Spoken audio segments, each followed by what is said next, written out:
నమస్కారం. మీ విజయ్ కుమార్ గారు. దేశానికి గుండెకాయ లాంటి హస్తిన ఢిల్లీ, అంటే హస్తిన అన్న ఢిల్లీ అన్న ఒకటే. ఇక్కడ ఈరోజు అసెంబ్లీలోని 70 స్థానాలకి ఎన్నికలు జరిగాయి. ఢిల్లీ ముఖ చిత్రం మనం గమనించినట్టయితే గత 2 పర్యాయాల్లో అక్కడ దాదాపు విపక్షాలని తుడిచిపెట్టి ఒక 3-4 సీట్లకు మాత్రమే పరిమితం చేసి 2 పర్యాయాలు అధికారంలోకి వచ్చింది.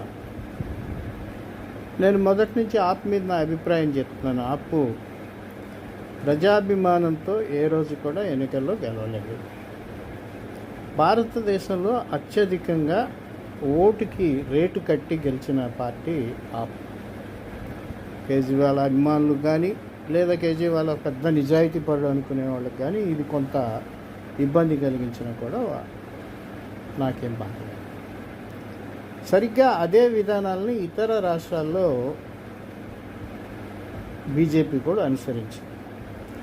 అయితే 2 పర్యాయాలు ఆప్కి ప్రత్యామ్నాయంగా అనుసరించినటువంటి, అంటే అదే రేటుకి ఓటుకునే ప్రయత్నాల్లో బీజేపీ బొక్కపొరలా పడింది, అంటే అవగాహన లేకుండా పోయింది.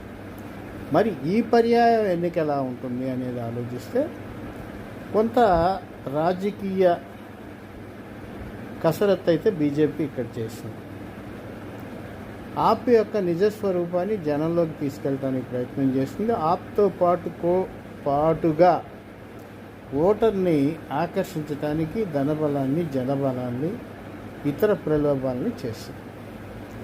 సరే, ఎన్నికలు ముగిశాయి. సరే, కాంగ్రెస్ పార్టీ దాదాపు 2 టెన్యూర్స్లో కూడా ఇక్కడ ఖాతా ఓపెన్ చేయలే. కంటిన్యూస్గా 2 పర్యాయాలు షీలా దీక్షిత్ ముఖ్యమంత్రి చేసిన ఆ తర్వాత పరిణామాల్లో 1 సీటు కూడా లేని పరిస్థితి కాంగ్రెస్ కూడా.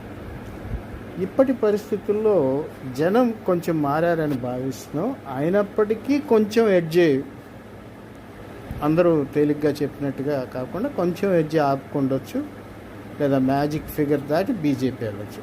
అవకాశాలు ముందు ఆపుకున్నాయి, అలాగని బీజేపీని తక్కువగా తీసుకెళ్ళారు. అయితే ఈ ఎన్నికల్లో ఒక ప్రత్యేకత ఏంటంటే కాంగ్రెస్ 0 నుంచి 5 సీట్లు బోణి కొట్టే అవకాశం ఉంది. పరిస్థితులు అయితే అలా ఉన్నాయి. అది జరగకపోయినా జరగకపోవచ్చు, కానీ